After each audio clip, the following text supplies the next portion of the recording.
Good morning. जय माताजी, जय द्वारकाधीश અને જય ગિરનારી। કારણ કે આજે આપણે જવાનું છે ગિરનાર, એટલે જય ગિરનારી બોલો। આપણે થવા જવાનું છે અહીંયા બાવો થવા જવાનું, સોરી આપણે અહીંયા ગાડી લેવા જવાનું છે। તો હાલો વહેલા હારા નીકળી જાય। આપણે અહીંથી તો બસમાં જવાનું છે, વરતા ખેલે ગાડી લઈ અને પાછું આવવાનું છે। તો હાલો વહેલા ખરા નીકળી જાય। અત્યારે જો આપને બસ જડી ગઈ અને સીધા આપણે બસમાં બેસી ગયા અને અત્યારે આપણે ઉપલેટા ગામ ટપી ગયા હે અને ધોરાજીના રસ્તે હે અને આ બાજુ જો વરસાદ ફૂલ થઈ ગયો છે, એટલે બધું જો ઝાડવા હાવ લીલા છમ છે અને આ બાજુ જો ખાડા બધા ફૂલ ભરાઈ ગયા છે અને આપણે એન વરસાદમાં નિરાયતે આગળ વધે જાય છે। વરસાદ ના આવે તો સારું, અને આવે તો આપણે રેનકોટ ભેગો લીધો જ છે અને એન બસમાં ઠંડી હવા આવે અને આપણે બેઠા હઈ બારી પાસે, એટલે મજા આવે અહીંયા બેસવાની, પવન આવે એટલે। પછી આપણે જોવો મોટરસાઇકલ અમને શોરૂમેથી આપી દીધી હતી, કારણ કે સર્વિસે મૂકી હતી, એટલે પછી ચશ્મા બસમાં લગાવી અને નીકળી ગયા આપણે ભવનાથ બાજુ જવામાં। અને અહીંથી તમે જુઓ ડુંગર, સરસ મજાનો ડુંગર દેખાય છે અને આ બાજુ આ રસ્તા ઉપર ઘણા બધા આંબા મેં જોયા વાવેલા છે અને આપણી સાઈડમાં તો પીપર ને લીમડા ને એવું વાવેલું હોય બહુ, અને આ સાઈડના રસ્તામાં તમે જુઓ ઘણી બાજુ આંબા વાવેલા છે અને મોટા મોટા આંબા છે। આ બાજુ જુઓ તમે આખું ખેતરમાં નકરો બાગ કરીને રાખ્યો છે આંબાનો, અને આ બાજુનું વાતાવરણ સાવ સરસ મજાનું હોય અને લીલું છમ, અત્યારે વરસાદ પડી ગયો એટલે લીલું છમ થઈ ગયું છે અને આપણે નિરાયતે હમણાં ભવનાથ બાજુ ઉગી જાઉં। જો આ બાજુ તમને ડુંગર બતાવું, જોઈ ગયો ડુંગર કેમ છે, અને ઉપર જો વાદળાને અડી ગયો એમ લાગે ડુંગર।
ભવનાથ બાજુથી જો આપણે આ બાજુ આવતા હતા તો આપણે અહીંયા ઘડીક ઊભા રહ્યા હતા, તો આ બાજુ જો મારું ધ્યાન પડ્યું કે વાં આપણે મગરમચ્છ છે, ઓલી બાજુ જુઓ મગરનું બચ્ચું છે, હજી તો નાનું બચ્ચું છે।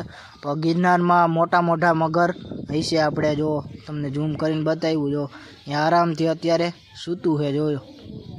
અને આપણે ઘડીક અહીંયા રસ્તા ઉપર ઊભા રહ્યા, કારણ કે આમથી આવ્યા એટલે થાક લાગ્યો, એટલે 2 મિનિટ અહીંયા આરામ કરવા, એટલે કે રેસ્ટ કરવા ઊભા રહ્યા।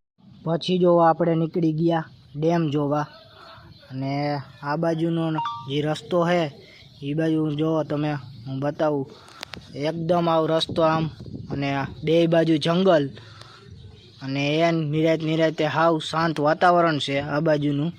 અને અહીંયા જો ઠેકાણે ઠેકાણે આવા ચેતવણીના બોર્ડ મારેલા છે કે દીપડાથી ને જાનવરથી દૂર રહેવાનું. જો આ બાજુના વિસ્તારમાં ડુંગર છે એટલે આપણે દીપડા તો આવતા જ હોય. અને આગળ આપણે હમણાં કંઈક જાનવર જોવા મળે તો તમને હમણાં બતાવું. આપણે એટલે જ ગાડી સાવ નિરાતે હાઈકે જાય છે, કારણ કે કાંઈ હરણ હોય એવું વસ્તુ હોય તો આપને જોવા મળે. વધી ભાગે આપણે હરણ હોય આ બાજુ, કે સાબર હોય એવું, કે મોરલા હોય ને એવું જોવા મળે. જો અહીંયા તમને જો ઓલી બાજુ તો તમે હરણ જોઈ શકો છો. જોરિયા 3-4 બચ્ચા છે અને એક મોટું હરણ છે. અહીંયા જો ચરે છે. અને આ અંદરની સાઈડમાં જાય તો દીપડાનો હોય તો એનો શિકાર કરી લે, એટલે એ આ બાજુ જ્યાં અવર જવર હોય એ બાજુ રહીએ એને બીક ના લાગે. અંદરની સાઈડમાં જાય તો આપણે દીપડા શિકાર કરી લઈએ. અને જો ઠેકાણે અલગ અલગ બોર્ડ મારેલા છે કે અહીંયા દીપડાની સંભાવના છે, કારણ કે જંગલ છે તો દીપડા તો હોય જ. જો આ બાજુ જો મોરલો આવ્યો, સરસ મોરલો છે.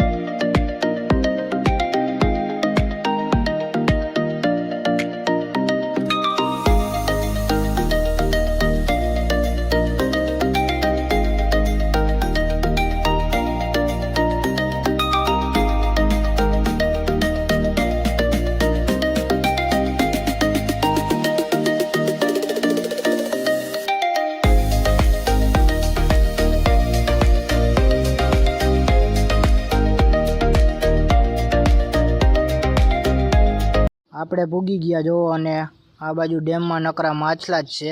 અને આ બાજુ વાંદરા છે એ તમને બતાવું.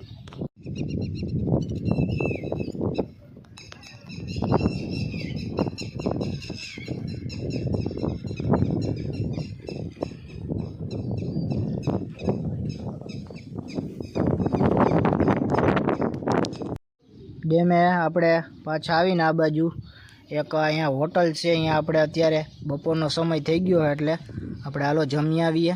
અહીંયા જમવાનું સારું મળતું હોય છે અહીંયા.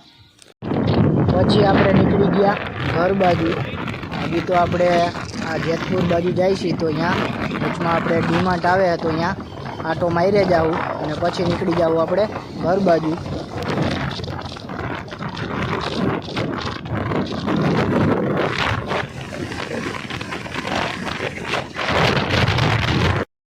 આપણે પહોંચી ગયા ડીમાર્ટ મોલમાં. અને અહીંયા મોલમાં ઘણું બધું વસ્તુ વેચાય છે.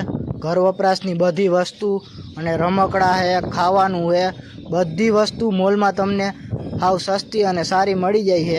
આપણે તો ખાલી અહીંયા જોવા આવ્યા છે, આટા ફેરા કરવા. કંઈક ગમશે તો આપણે લેવું, નકર એમનામ વયા જાવું, આપણે ઘર બાજુ નીકળી જાવું. જો અને આ બાજુ આ જેતપુરનો મોટો મોલ છે. આપણે રાજકોટમાં ઘણા મોલ છે, આપણે આ મોલ પહેલી વાર હું આવ્યો. જો બધું ઘર વપરાશનો સામાન ને એવું બધું મળે જ. આપણે હવે ગમે એ લેવું.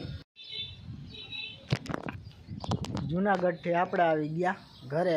જો સાંજનો સમય થઈ ગયો છે, કારણ કે ગાડી નિરાતે હાઈકે આવતા હતા અને ક્યાંક ચા પાણી પીવાની ફાંકી ખાવાનું ઊભી રાખતા હતા એટલે વાર લાગી.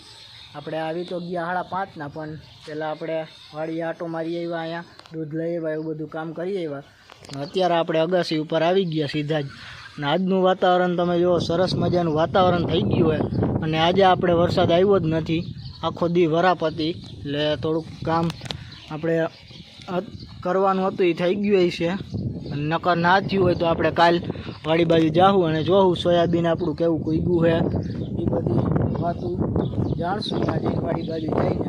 કારણ કે આજનો દી તો આપણે ગયા હતા જુનાગઢ, એટલે ગાડી લેવા જવાનું હતું. સર્વિસમાં ઓલી મૂકી હતી ડિસ્પ્લેનું થોડુંક કામકાજ હતું એવું, એટલે અહીંયા ગયા હતા. અત્યારનો જોવો તમે નજારો, વેણુ નદી આપણી જોઈ લ્યો તમે. આ બાજુ જો સીતાફળ ઘણા આવ્યા છે અને ઘણા હેઠા પણ થઈ ગયા, કારણ કે હમણાં રાતે એકદી વરસાદ અને પવન બે હતું એટલે ફાલ ઘણો ખરી ગયો છે. કે થોડાક જ સીધા પડે આપણે આ બાજુ જો તમે પારસભાઈ ઊભા છે અહીંયા અત્યારે એન પવન આવે ફૂલ પવન અહીંયા તમને બતાવું જો હવે ઈડું છે ને નીકળવાનું ચાલુ થઈ ગયું છે ચોમાસામાં નીકળતી જ હોય આપણે એવું આપણે ચાલુ થઈ ગયું છે આપણે વાડી વિસ્તારમાં આવી ઈડ બહુ દેખાતી હોય તો હવે કાલથી રેગ્યુલર કામે જવાનું એટલે કે વાડી બાજુ જાવું અને જોઈ આવશું અહીંયા અને થોડી વારમાં હમણાં આપણે રામ મંદિર આરતી થાય તો બસ આજનો વિડીયો એટલો જ જો વિડીયો પસંદ આવે તો વિડીયોને લાઇક શેર અને સબસ્ક્રાઈબ કરી નાખજો મળીએ આપણે કાલ બીજા વિડીયોમાં બાય બાય